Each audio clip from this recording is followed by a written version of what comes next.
Hey there everybody, this is Ray Carsillo, geek expert extraordinaire, and I'm about to sit down with the first lady of comics herself, Sara Lima, better known to some as Babs over at comicvine.com. Now, of course, we're going to be sitting down and talking about lots of different things from cartoons, comic books, movies, how they all intermingle, and how they all promote themselves over all their different brands. So it should be interesting to see how that turns out. So sit back, relax, and enjoy. What do you think about all this, I guess, like tri-brand marketing where you're seeing, you know, they did it with Dead Space where it was a video game, they made it into a comic book, and then they made it into a straight to DVD movie, and you're, you know, Gears of War and Halo, and you're seeing Prototype. They did that. Wait, are you asking me if it's a good, if it segues well, or if it's successful? You know, going from a video game to a comic book to a movie. Yeah. No. I don't think video games make good movies. Well, I mean, personally, I didn't think G.I. Joe was a very good film. I thought that had a lot of plot holes. Mm-hmm. And it didn't make any sense to make the Doctor. What was it? Cobra or something was the name of that. It was such a... To make Dr. Mind... So stupid. Dr. Mindbender become Cobra Commander. Yeah, that was probably the biggest thing that so dumb. Drove me nuts about that. It was just a terrible movie. And well, I mean, it had some decent action scenes. It kept you entertained. No, the only good part about that movie was Snake Eyes and Storm Shadow. All their fight sequences, if you gave me another half an hour of Snake Eyes and Storm Shadow, I would have been like, this is the best movie ever. Well, it's because you had Ray Park as Snake Eyes. Well, yeah, but I mean, it's just, I'm into like all that martial arts stuff, so I think that's cool. Mm-hmm. But Transformers was just a piece of crap. I don't know. With like 4 lines in the whole, I think there was like maybe 10 minutes of dialogue. That was it. I wouldn't go as far as saying it was a piece of crap. And 156 explosions. You know, I don't think there was a lot of a difference between the Transformers movie and I think Michael Bay did a Victoria's Secret commercial, which also had very hot girls and explosions, which is about what Transformers was about. But like, I remember the Transformers cartoon, and I look back at it, and I'm like, you know what? There wasn't a lot to this either, you know? Yeah, but you can't take something that was iconic for you when you were a child and turn it into a movie and actually try to sell it to the public and be like, yeah, this is awesome. Because it's not, you know, I mean, you really don't have a lot to work with there. You're looking at a children's television show. Right. If you take Batman the Animated Series, yes, that was a kid's cartoon, but there were so many underlying elements and so many layers to the plot and to these characters that you can actually build something, you know, from that. And, I mean, Bruce Wayne is a really deep character. You know, hey, my parents died. I watched that happen.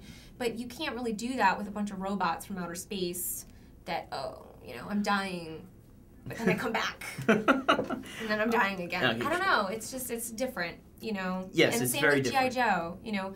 Like, I think in the G.I. Joe cartoon there was a Cobra commander. Cobra's headquarters had like a giant Cobra symbol on it. And it was like in the middle of... Really? Like, I'm not going to know where that HQ is? Yeah, no. Like, I'm totally going to be able to find that on my satellite. Well, you got to remember, it's the 80s at the time. The satellites were just, but you know. See, now you're just proving my point. Like, you can't really build...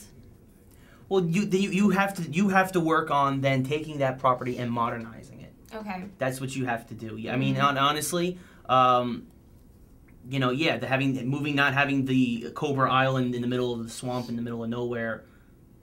Yeah, you can't do that now. Mm-hmm. But you can kind of work out the ice base. You can kind of put it under the ground. That kind of would make more sense. Yeah, but and they did that in the movie, but it was still a bad movie. Going back to the thing you said about Batman. Batman, of course, with the animated cartoon, also had 60 years of history up to that point for the depth of those characters. Well, I mean, do you really think so? Because you really don't. A lot of those characters from the first Batman film were not introduced until like later. You know, Ra's al Ghul was... Well, in Batman Begins, but I'm talking about, like, the cartoon. I mean, I'm talking, like, Mr. Freeze, and I'm talking, like, you know, the Joker and the Penguin. And but even those characters were reworked. I mean, the character history has changed over time. You know, I mean, you have the basis of these characters, but it's not necessarily true to their origin stories. So anyway, another thing, you mentioned you do a little bit of an indie comics. What do you think about Kick-Ass the movie now that the trailer has been officially sent out there? I think it's great that they're going to keep it as true to the comic book as they possibly can. And I think it's really cool that John Romita Jr., who's the artist on Kick-Ass, he's actually doing I think sequences, actual animated sequences in the actual film. So I think that's great. And I think the film was funded independently. Mm-hmm. And then it was picked up by a big studio so that they were able to keep it as close as possible to the comic book. So I'm excited. I think that's cool. And if you haven't read Kick-Ass, you should, because it's a great comic. Last question, kind of fun, something we always kind of debate around here. Wolverine versus Luke Skywalker. Who wins? Specifically? Yeah. Wolverine regenerates, but Luke Skywalker is awesome. So Luke Skywalker. Nice. All right, there you go. I agree. I always thought Luke Skywalker. We have to show this to Robin Lundberg now and tell him that he's the only person that thinks Wolverine would win. No, I think Wolverine would win, but I'm just giving it to Luke Skywalker because Wolverine's kind of like a hairy, disgusting man. And Luke Skywalker is like young Mark Hamill, and that's cute with his blonde hair. But he's got the Force. You just keep him at bay. No. No, Wolverine wins, but not really. Luke Skywalker wins because I said so.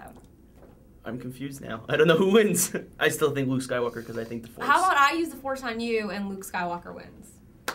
Fair enough. So a very special thank you to Sara, and be sure to check her out over at comicvine.com. I, of course, am Ray Carsillo, geek expert extraordinaire. Thanks.